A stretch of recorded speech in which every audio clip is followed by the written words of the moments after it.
السلام علیکم جی.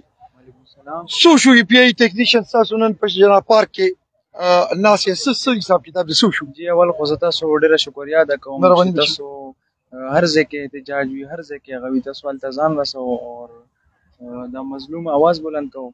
نو جی تاسو ولیدلو هغه ورځ په 13 دسمبر باندې خلکو باندې تشدد وشو او خواتین سمیت لکه مو سره زنانه مو هغه باندې هغه سره ماشومان وو. نو ډېر غټ تشدد چې هغې کې څه ملګري هسپتال کې هغه شوي وو او څه اوسه پورې جیل کې د رهایي نه ده شوې. په هسپتال کې اوس هم دې وخت کې څوک پراته دي، څوک شته لیډیز یا جی اوس خو فلحال ټول شکر د ریډي شوي دي او فیمیل سره یو ماشوم و هغه لاس یې خوږ شوی و نو هغه پرونه پورې هسپتال کې وو او بیا هغه شوي دي ډسچارج شوي دي. ډسچارج شوي دي. ښه څه وایي حکومت اوسنی حکومت چې جی نو دا خو موږ دا ټول کسان چې څومره دي دې کې اکثریت د پی ټي آی لکه مطلب دا ورکران دي، د هغوی سپورټران دي، ټول دا ینګ یوت ته. نو دا خلک چې کم د اندو د پی ټي آی سپورټ کړی ده او اندو په هغه باندې راغلی ده. نو اوس د حکومت ته پکار ده چې د خلکو سره ظلم نه کوي او دا کوم نوجوانان دي دا ټول راغلي د لرو لرو ضلعو نه دي کې آل کې پي کې والا خلک دي. نو دا ډیره دي دې ځای کې لرو لرو ډسټرکټ والا دي، دا ټولو خلکو سره ظلم ده.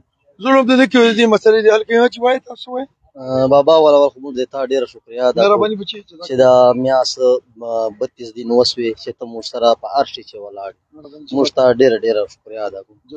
او دا بابا تا ته د هر شي پته ده چې دا موږ میاس ته راسه لګیا یو په درد نه یو مطلب موږ هر قسم مطلب لګیا یو نن هم مطلب دا د موږ پارک چې ناست یو اوس مو 2 بجې ان شاء الله په باندې دعا داسې موږ ان شاء الله واک به کوو پریس کلب طرف ته به جو ان شاء الله پر امن احتجاج به کوو.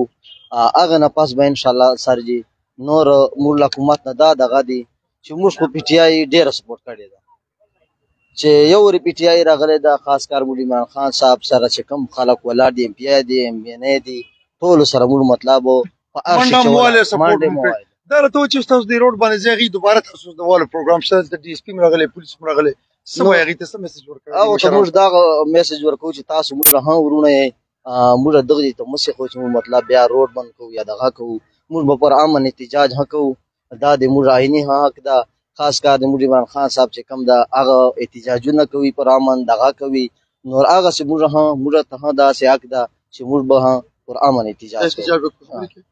جی زه ښه تلګرام دوه شمات جی اعوذ بالله من الشیطان الرجیم بسم الله الرحمن الرحیم. اول خو زه تاسو ډېر شکریا ادا کوم بابا چې تاسو زموږ سره د یوې میاشتې نه سره زموږ احتجاج ریکارډ کوئ او زموږ اواز اعلی حکام ته رسوئ.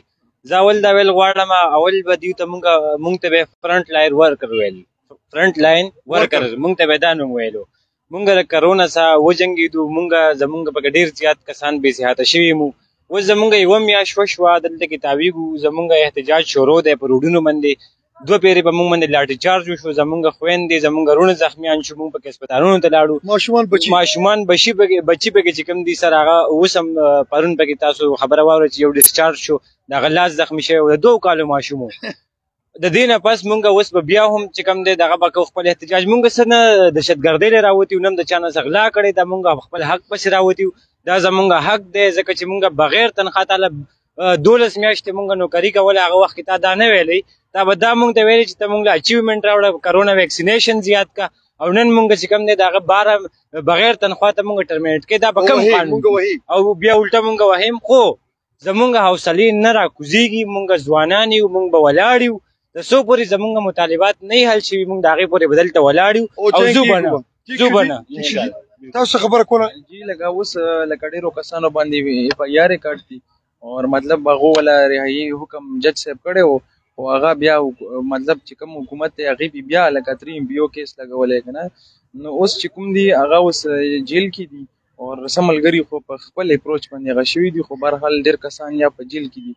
نو لکه دا لکه یو خو ظلم وشي که نه، لاټي چارج وشي د زنانه په هغې کې لکه ټول دا ینګ یوت و، هغې نه پس بیا اف آی آر یو ځل کول، هغې والا رهایي کېدل، دو بیا وکړل که نه اف آی آر. دا لکه انتہائی ظلم شو. دا عمران خان صاحب ایک ہی جنگ میں آپ نے کچھ لوگوں کو، آپ کی حکومت نے، یہ تحریک انصاف کی حکومت جس کو آپ مدینے کی ریاست کہتے ہیں، یہ مدینے کی ریاست والوں نے ایک ہی جنگ میں بچوں کو پکڑا اور حوالات میں ڈالا، جیل لے کے گئے، ان کی ضمانت ہوئی. उसी केस में जैसी वो जमानत से बाहर आते हैं तो आप ही के इस मदीने की रियासत में जहां सहाबा फैसले करते, जहां कुरान के मुताबिक फैसले होते, इन लोगों ने उस जज के कमरे से निकलते ही इन पर 3 एमपीओ लगाकर इनको जेल की सिराखों के पीछे डाला। मैं आफरीन कहता हूँ, ये मैं आपके लिए क्लैपिंग कर रहा हूँ कि रियासत मदीना जिंदाबाद और तहरीक इंसाफ हमेशा के लिए इन जलील हरकतों के लिए जिंदाबाद। अपना बहुत सारा ख्याल रखें, मुझे दुआ में याद रखें। अस्सलाम वालेकुम रहमतुल्लाहि व बरकातहू।